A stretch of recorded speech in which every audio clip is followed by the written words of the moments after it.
Welcome to Satya'delics Raw and Real Musecast, episode number 3. I think 3, it's been a minute. So, I'm Satya. Welcome back if this is not your first time. And I literally decided to record this 10 minutes ago, so there are no scripts. If you're new here, this is literally just channelings in the moment. But I do have a topic that I want to riff on right now. I have been contemplating for quite some time, and I wanted to share that. And my intention is to do it in one go and no edits, and just share my thoughts and about initiations, identity shifts, and the importance of it. So I specifically the past couple of years work with women, yet the past 10 years I worked both men and women. So whatever it is that I'm going to share right now, it goes for, it's really genderless. It's for us humans, right? Yet my work is specifically designed for women. So, and I am a woman, so I'm like speaking for my experience, from my experience. So keep that in mind. Yesterday in a conversation, I heard this woman talk about feeling a lot of shame because she has spent every single penny that she has made in her business to mentorship, to do zero. And she also mentioned she still feels like she lost her spark, and she's confused, and she's overeducated, really. She has a PhD and like so many different modalities under her belt. And this is something that I have been contemplating for the past few years, but specifically last year, because I was building up to building something. And this is part of the conversation that I am having in my life, in the lives of the clients that I work with, and now, like with you right here. So one of the things that I am noticing in this day and age, in the middle of like really prophetic times, that like so much is shifting internally, externally, and our consciousness is evolving at a speed that was not available to us before. So, one of the things that I see, a lot of people think, there's so many moving parts to this, but they outsource, especially women, outsource their clarity and their inspiration from outside of themselves. And although there's nothing wrong with investing in ourselves and whenever necessary, and if you want to add it, like a new skill or whatnot, and also getting a mentor and getting mentored, there's nothing wrong with it. That's literally the business that I'm in. And I feel like there is this loop that is happening in the spaces, most of the spaces out there, that doesn't bring people into the result that they want to have.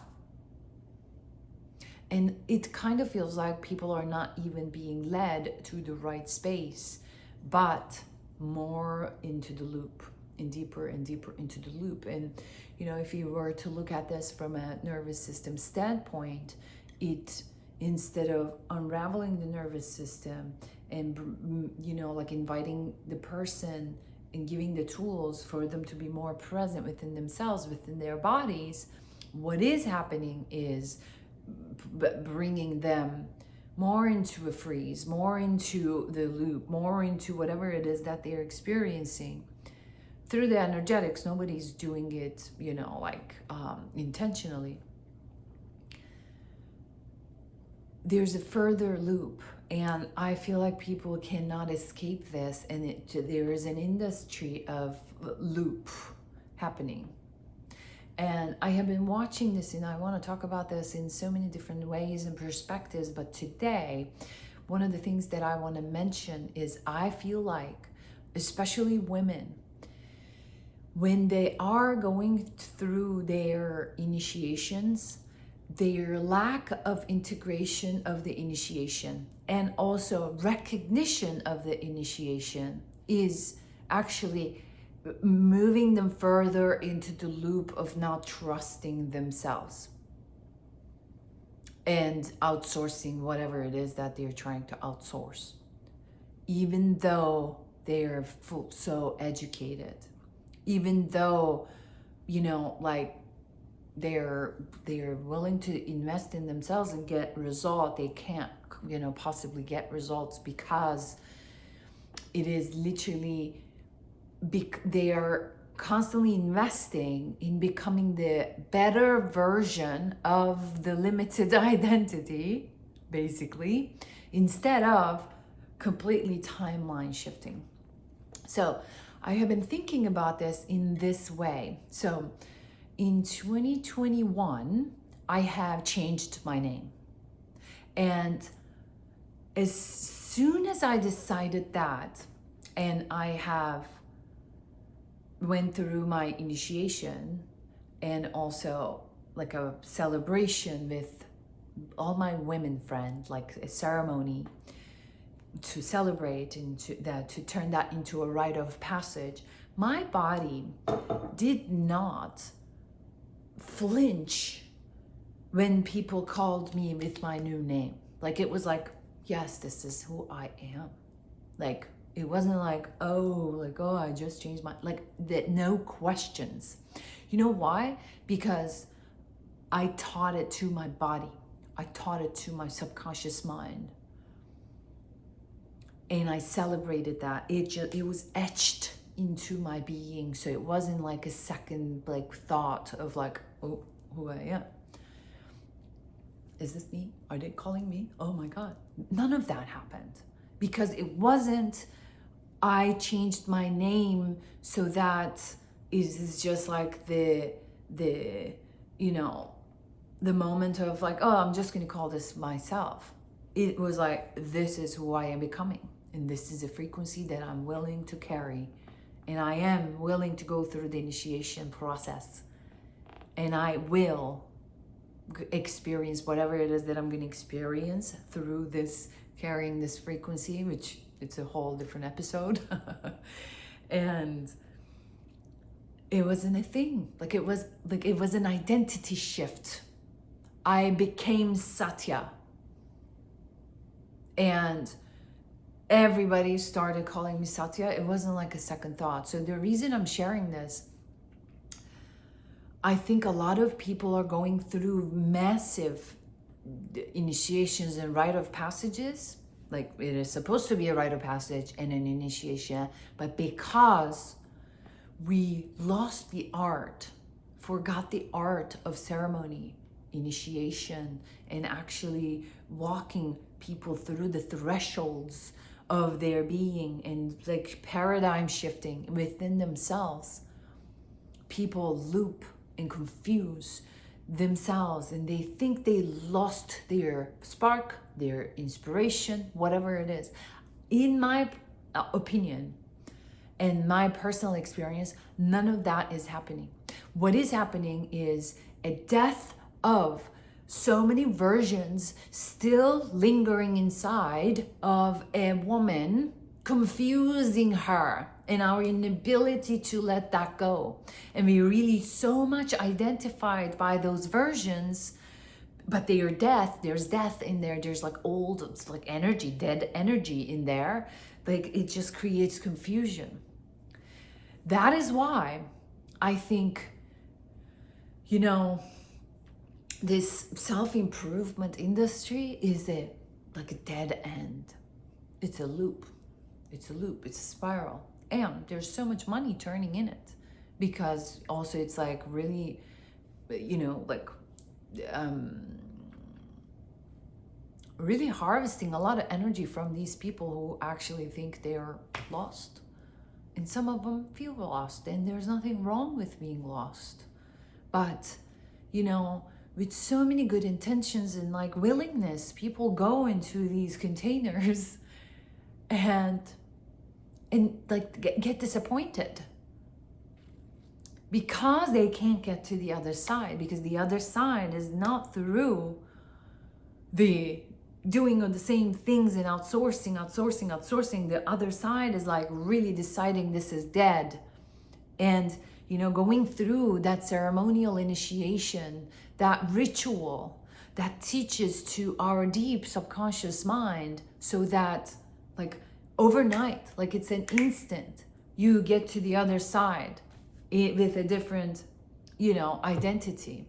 So, and there are archetypes playing out also, which is a different conversation, but I'm also like contemplating on that, and it started like, you know, like light bulbing inside of me. Whoa, you know, and which is a very Jungian, you know, path of understanding, you know, like how we relate to the archetypes and our internal archetypes, and like how we are being moved, which is a different conversation. Here I'm coming back to, I think,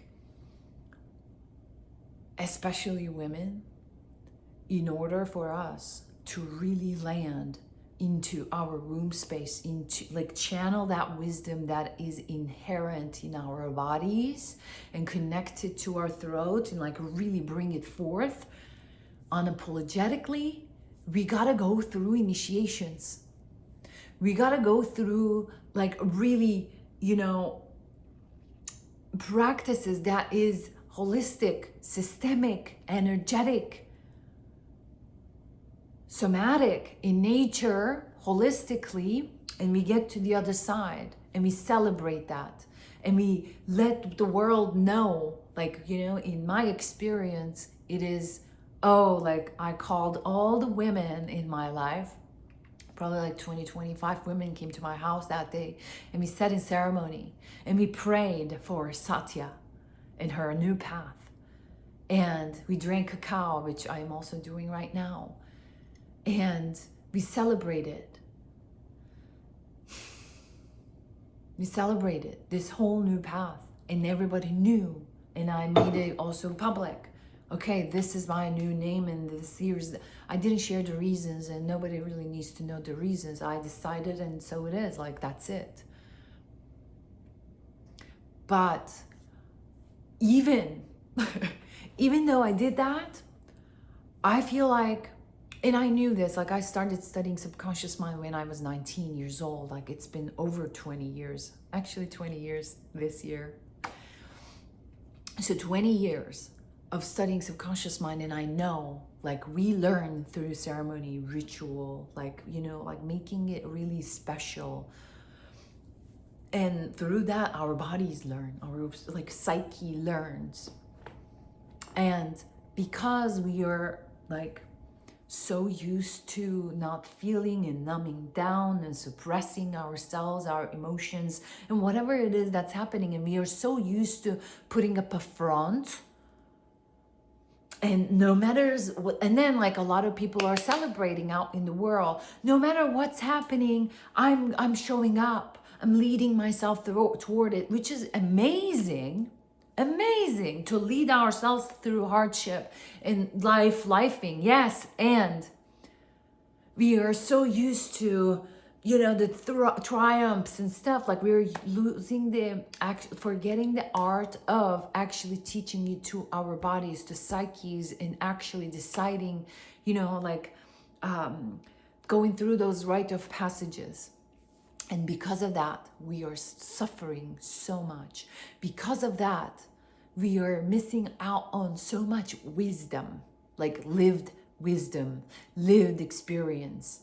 And it is, I do believe it is changing in this day and age. And like, you know, I can go from so many different directions, but I do believe, and you can go ahead in the first 2 episodes of this podcast, I believe it's all about like the lived experience of me being able to, without a script, without AI and nothing, with my humanness, with the technology of being a human right here, right now, in her body and being super tapped into the divine and her heart and her womb and sharing that, transmitting that with the world. That is what's available for us when we actually intentionally initiate ourselves. We can self-initiate, we can get help. This is one of the things that I'm doing for my clients.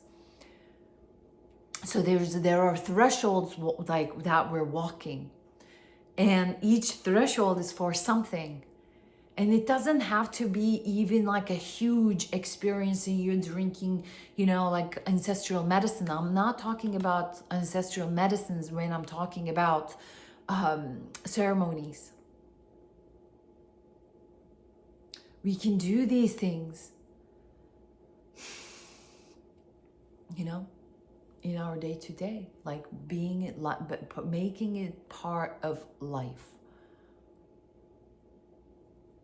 Making it part of life and bringing back and it has been coming back, obviously. I'm not saying it hasn't been, and like now we have to do it. This is not something that I'm thinking for the first time, or I'm the first one who's thinking that. I'm not saying any of that. I am just seeing the gap. And a lot of people, even though they have so much medicine to offer, they still keep on doubting themselves. And I'm not saying if you're not initiating ourselves, we're never gonna, like when we initiate ourselves, we're never gonna doubt ourselves. I'm not saying that, but we actually exit the loop.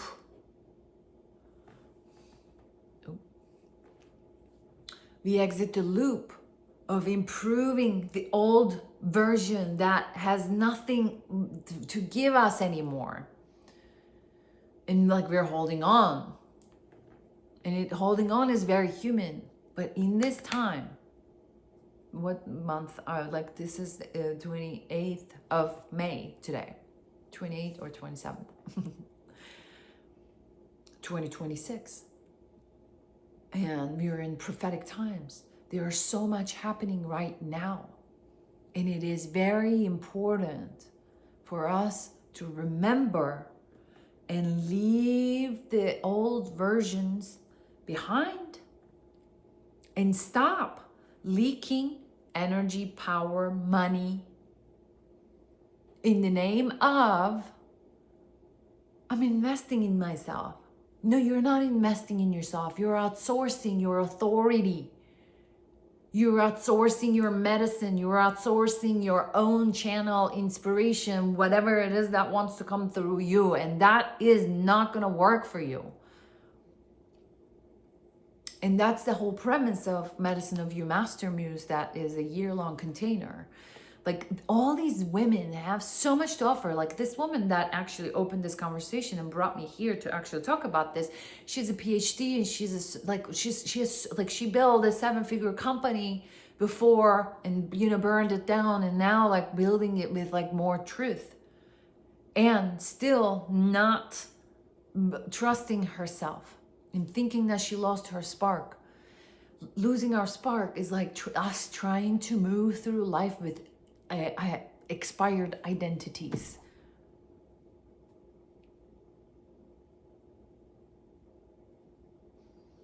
And looping in the same, identity, in the same story, without bringing freshness into the space and like actually change the trajectory in like one degree. Complete different trajectory, complete different timeline, complete different identity can be activated. That's what I think. Yeah. I'll share with you. I had this woman, she applied to work with me. I think this was last year. And then I did, before our chat, like I did a little research, like what she does and like what is she offering and all of that, looking at her. And then we had the talk. What I noticed, she's like, I'm in 2 different masterminds. And then now like, I'm like, what are you not getting there and you think you're going to find it here? And one thing that I quickly noticed in that conversation with her, she is not anchored in her medicine.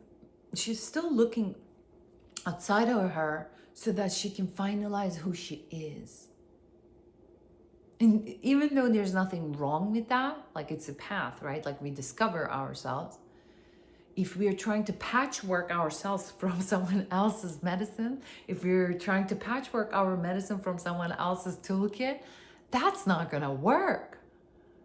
That's not truth. That's not what God is actually calling you forward to do. You can't patchwork your life's work from someone else's medicine. That's why, like, I mean, I am telling you this because, you know, like if you stick long enough, you will quickly recognize this is also a part of my journey.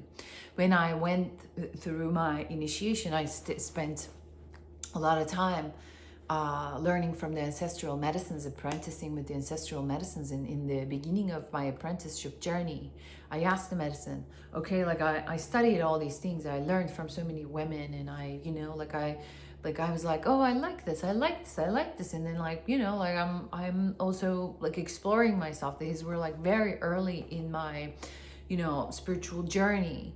And I asked medicine, like, what is my medicine? Okay, like I get it. Like I am influenced by other people. I'm so grateful. I learned a lot from all these people. And what is my medicine?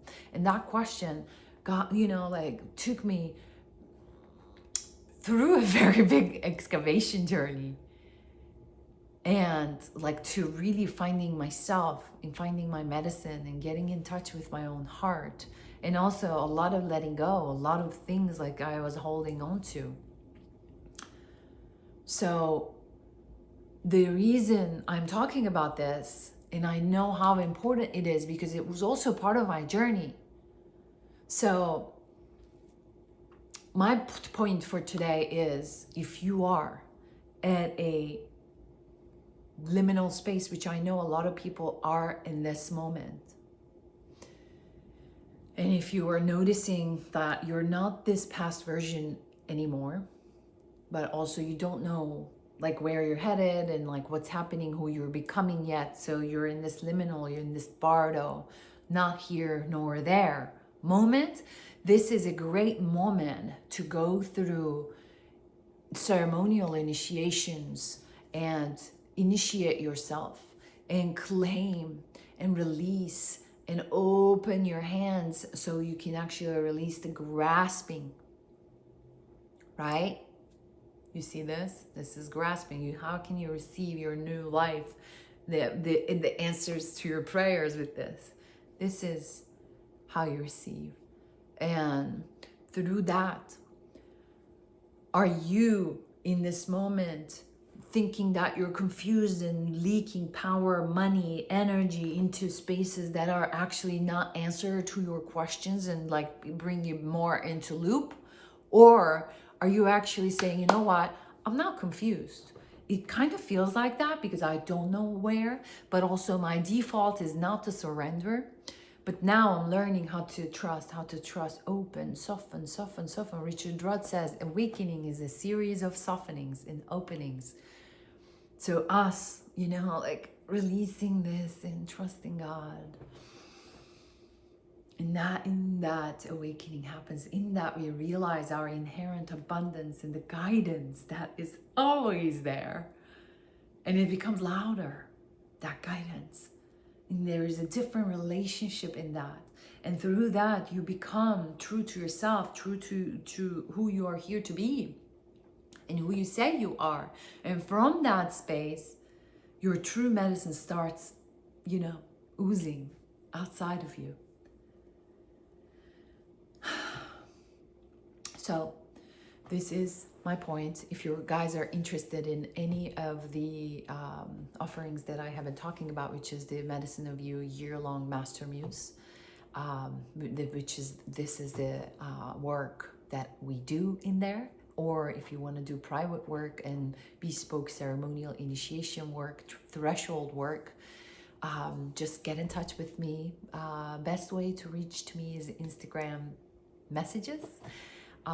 And I do have an application link for Medicine of You in the show notes or in my bio here in YouTube, so you can do so that there.